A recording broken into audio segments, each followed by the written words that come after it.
Brasília, dezembro de 2024.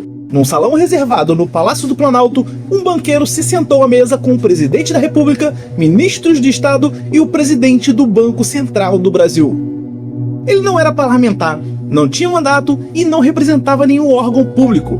Era um homem de negócios, com um banco em mãos e com um problema enorme precisando ser resolvido. Esse homem se chama Daniel Vorcaro, e a história que você vai ver hoje é a história de como ele construiu, em menos de 6 anos, um império financeiro que todos acreditavam ser real, mas por dentro era totalmente vazio. O banqueiro Daniel Vorcaro, pivô do escândalo do Banco Master, voltou hoje para a cadeia. Mais do que uma fraude bancária, o documento da Polícia Federal descreve uma organização criminosa com 4 braços. O primeiro braço para fraudar o sistema financeiro, já o segundo para corromper servidores públicos, um terceiro para lavar dinheiro e um outro para espionar e intimidar quem ameaçasse o esquema. E quando esse castelo de areia começou a rachar, algo extraordinário aconteceu. Os nomes que apareceram nos relatórios não eram de laranjas e nem de testas de ferro, eram de ministros do Supremo Tribunal Federal. O que os documentos revelam é que esse pode ser o maior escândalo da história recente do Brasil. E não é a minha opinião, é o que está escrito no relatório oficial da CPI do crime organizado lá no Senado Federal. E nesse vídeo você vai entender como isso tudo foi possível. Seja muito bem-vindo. Neste vídeo nós vamos mergulhar nos arquivos que muita gente não quer que você veja. Vamos entender o passo a passo como Daniel Vorcaro transformou um banco falido em um esquema de bilhões. Quem ele precisou comprar para que isso realmente funcionasse? E o que acontece quando o relatório que pede o indiciamento de 3 ministros do Supremo Tribunal Federal é derrubado por uma articulação política na última hora, com a troca de membros de uma comissão? Se você tem algum dinheiro investido em CDB ou se contribui para algum fundo de pensão, e se você acredita que a justiça desse país deve ser igual para todos, esse escândalo diz respeito a você. Então vamos começar do princípio. Para você entender um pouco mais desse escândalo, você precisa entender o Brasil financeiro de 2018. O país saía de uma recessão bruta, a taxa de juros caía, e os investidores, geralmente pessoas físicas, famílias que tinham dinheiro na poupança e queriam mais, estavam sendo apresentados a um universo novo, as plataformas digitais de investimento. A XP, a Rico e a Clear, o mercado de varejo financeiro explodia. E nesse ambiente, uma promessa simples funcionava como um imã: nós pagamos taxas maiores que os outros. Foi exatamente nesse momento que Daniel Vorcaro entrou em cena. Em 2018, Vorcaro assumiu o controle do Banco Máxima. Era uma instituição tão pequena e problemática que havia quase falido anos antes por conta de uma crise de inadimplência. Para o mercado financeiro tradicional, aquilo era um caso encerrado, um banco sem futuro. Vorcaro enxergou diferente, ou ao menos fingiu que enxergou. Ele rebatizou o banco, passou a se chamar Banco Master e lançou uma estratégia de captação agressiva. CDBs com rendimentos que chegavam a 130, 140 e até 150% do CDI, enquanto o Itaú, o Bradesco e o Santander pagavam 100%, o Master pagava quase 50% a mais. Assim o dinheiro veio, investidores físicos colocaram suas economias,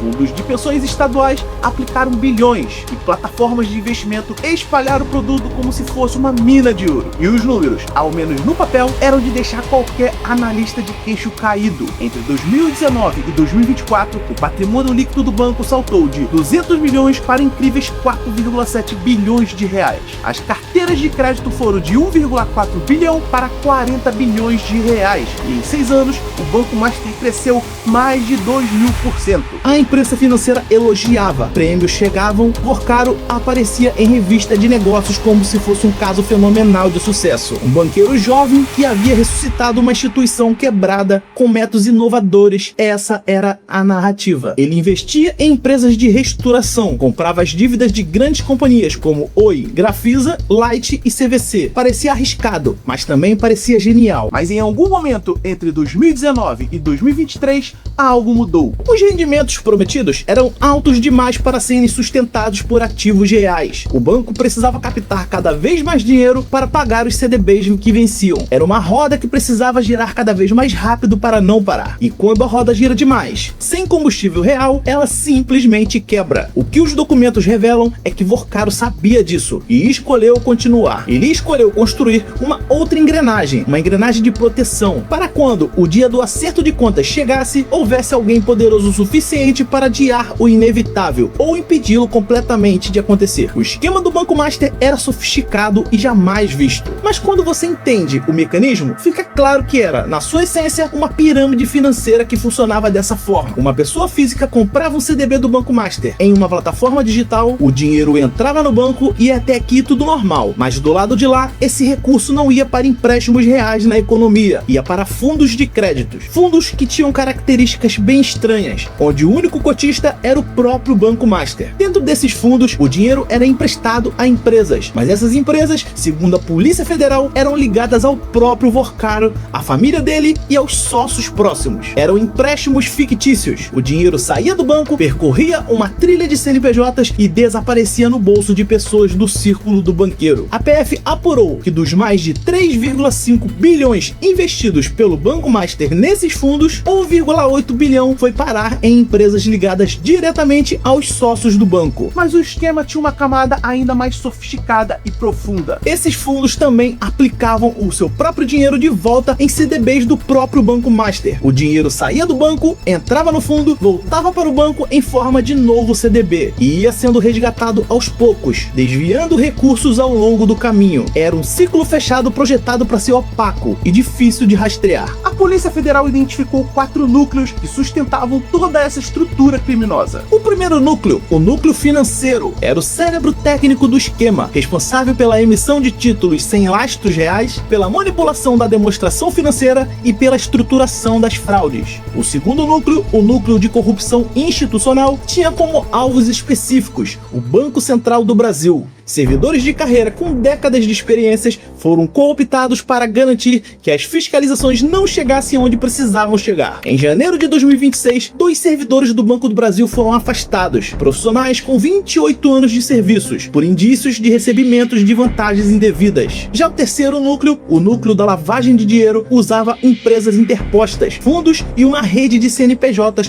para ocultar a origem e o destino do recurso. As investigações indicam conexões com gestoras que são alvos da Operação Carbono Oculto, investigada por suspeitas de ligação com o primeiro comando da capital, o PCC. E o quarto núcleo, talvez o mais perturbador de todos, era o núcleo de intimidação e obstruções de justiça. Esses braços eram responsáveis pelo monitoramento ilegal de adversários, jornalistas e autoridades que representavam risco ao esquema. Mas uma fraude financeira, por mais sofisticada que seja, tem a vulnerabilidade fatal. Ela pode ser encerrada por um regulador, por um juiz ou um fiscal com coragem. Foi por isso que o quinto elemento do esquema não era financeiro, era político. A verdade que ficou escondida por anos é que os documentos agora revelam é que Daniel Vorcaro construiu uma rede de relacionamentos no topo do poder brasileiro com uma intenção clara de garantir que ninguém pudesse fechá-lo. Segundo a imprensa e as investigações, o banqueiro se aproximou de autoridades federais, estaduais e municipais, no executivo, no legislativo e no judiciário. A moeda de troca era variada, viagens em jatos particulares, festas, apoios financeiros e campanhas eleitorais. E a mais grave de todas, contratos milionários de prestação de serviços para escritórios de advocacias ligados a famílias dessas autoridades. E é aqui que entram os ministros do Supremo Tribunal Federal. O relatório final da CPI do crime organizado, assinado pelo senador Alessandro Vieira, cita 3 ministros nominalmente: o Alexandre de Moraes, o Dias Toffoli e o Gilmar Mendes. Sobre Alexandre de Moraes, o escritório de advocacia da sua esposa, a Viviane Barsi de Moraes, teria firmado um contrato com o Banco Master no valor de aproximadamente 129 milhões de reais em contratos de prestação de serviços. A Transparência Internacional e comentaristas políticos levantaram uma questão direta: como o ministro do STF pode exercer a sua função sem impedimentos em casos envolvendo o banco que pagou 120 milhões a escritórios de sua família? Documentos obtidos pelo jornal Folha de São Paulo indicam que o ministro ministro Alexandre de Moraes e a mulher dele, a advogada Viviane Barsi de Moraes,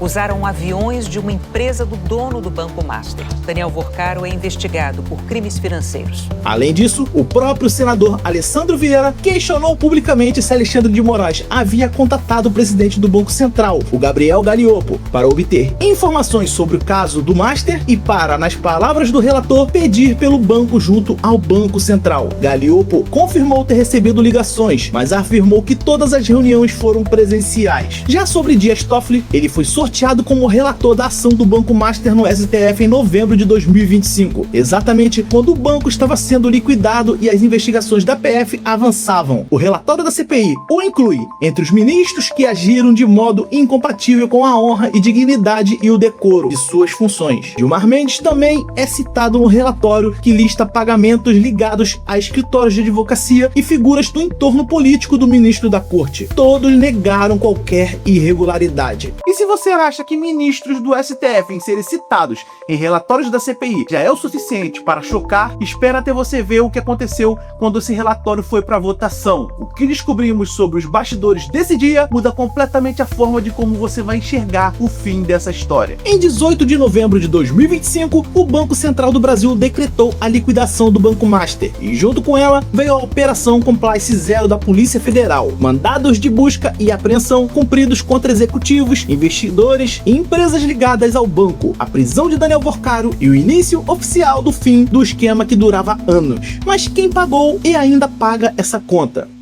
Pense em uma família do interior de Minas Gerais. Economizou durante anos, colocou dinheiro em CDBs do Banco Master porque a corretora indicou, porque a taxa era boa, porque parecia seguro. Afinal, era um banco regulado pelo Banco Central. Pense também em um servidor público do estado do Rio de Janeiro que contribuiu a vida toda para um fundo de previdência. O Rio Previdência, fundo de pensão dos servidores do estado do Rio, investiu 2,6 bilhões em fundos do Grupo Master. O Tribunal de Contas do Estado falou explicitamente em risco aos aposentados. As pessoas não tinham um número de ministro no celular, não foram convidadas para nenhum jantar e não receberam nenhum contrato de 129 milhões de reais. Elas só confiaram no sistema. E o sistema falhou com elas de forma espetacular. Quando o Banco Central finalmente liquidou o Master, o Banco de Brasília, o BRB, foi acionado para adquirir parte dos ativos problemáticos. Uma operação que envolveu uma reunião longa entre o presidente da Câmara, o Hugo Mota, e o presidente do Senado, Davi Alcolumbre, cujos nomes não por acaso aparecem nos vazamentos de conversas do celular de Vorcaro. O BRB herdou a carteira envenenada e logo depois anunciou a venda desses ativos. Enquanto isso, no Senado, o relator da CPI do crime organizado, Alessandro Vieira, entregou um relatório que ele mesmo descreveu como diagnóstico da maior escândalo financeiro da história recente do Brasil. Pediu o indiciamento de 3 ministros do STF por crimes de responsabilidade e afirmou que a Suprema Corte havia sido instrumentalizada